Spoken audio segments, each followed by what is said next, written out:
Hello everyone! Here is a new fan for the collection, this time from another collector. This we have is a 1970s Xpelair Taurus 16-inch desk fan model T16 grey. I've actually managed to get one. Now, the story behind this, I actually, like I said, got it from another collector. I got it from Lucas Allen. If you remember, there was a Facebook Marketplace listing of two Xpelair Taurus T16 greys, and he went and picked them both up. As I did ask if he's able to get them both, if he would be happy to let me have one, and he was more than happy to let me have this one. Yeah, he got them both and shipped to us one house, and it arrived today. I'm very glad, because without him I wouldn't have been able to get my hands on a T16 grey. Now, from a distance, the condition doesn't look too bad, but it is very bad on this one. It's unfortunate, but I was made aware of it before obtaining it. And his one, because he kept one, is also not in the best of shape. Mainly, the one thing that both of them have is they're both got very crumbly plastic, unfortunately. On this one, the blades, you can see they've lost their colour. But the blades seem to be one of the less crumbly bits of plastic, which is probably for the best for a fan like this, especially because how fast these things spin. Like this one, the bearings, like my T16 brown, sounded really rough. Like they were really rough. I have stripped the motor down and oiled it. I found actually a new tactic for stripping the motor down. Is that if the motor's stuck, you can actually put a screwdriver against the connection point of maybe like the front and the winding piece, or the winding piece in the back, and you use a pair of pliers to hammer it out. So you put the screw on one side and you hammer it out a little bit, and put it on the other side and hammer it out. And it basically will slowly but surely get the piece out.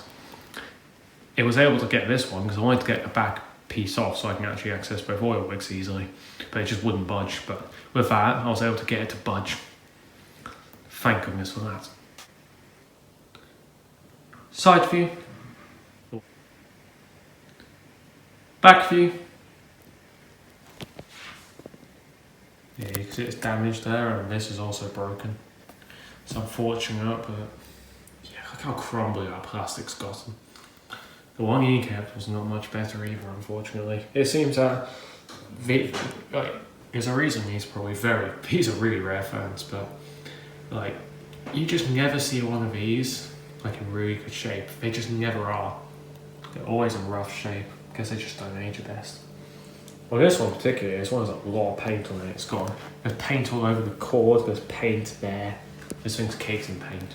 So I'm guessing it was used by a painter. Here's the information sticker or tag. 65 watts, 240 volts, 50 hertz, type VD, T16 grey. And it's made in Spain. Ain't that nice? Fortunate for this one, like speedometer thing doesn't work properly.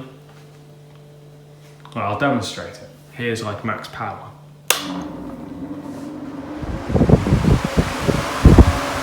This thing is very powerful. I tested it compared to the T16 brown, and move about the same amount of air, at least according to my T16 brown, it does.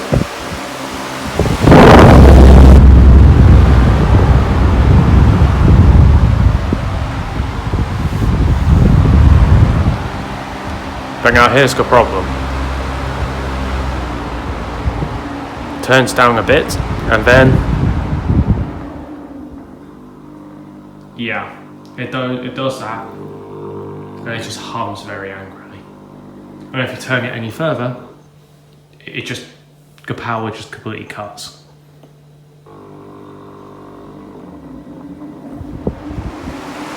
I've no idea why it does that, but it does. And the oscillation's also a bit finicky on this one.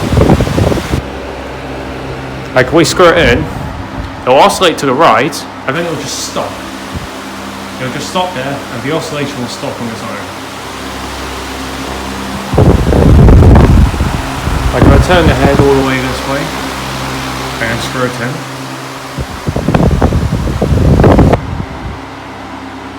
it'll just get here and stop. I have no clue why. It's really weird.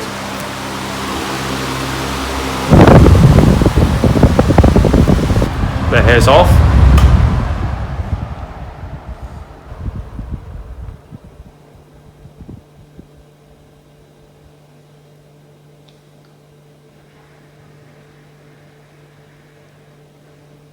I have oiled this fan, like stripped the motor down and oiled, because the bearings were really rough on this one.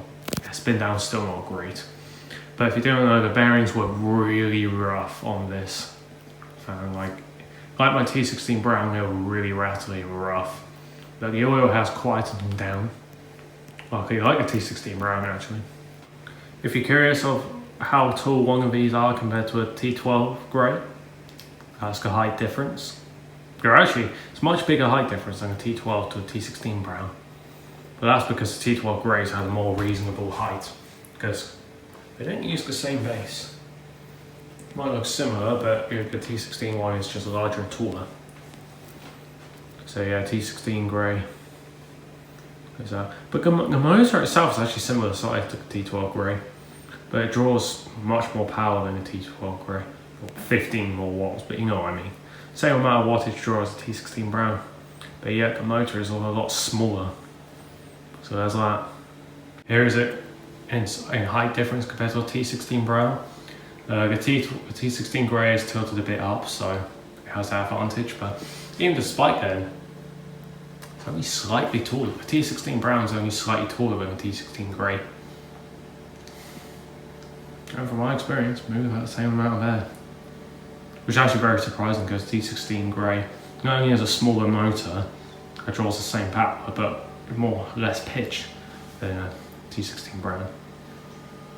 And also T16 Grey, the way it's held together is exactly identical to the T16, T12 Grey. I'm getting confused already.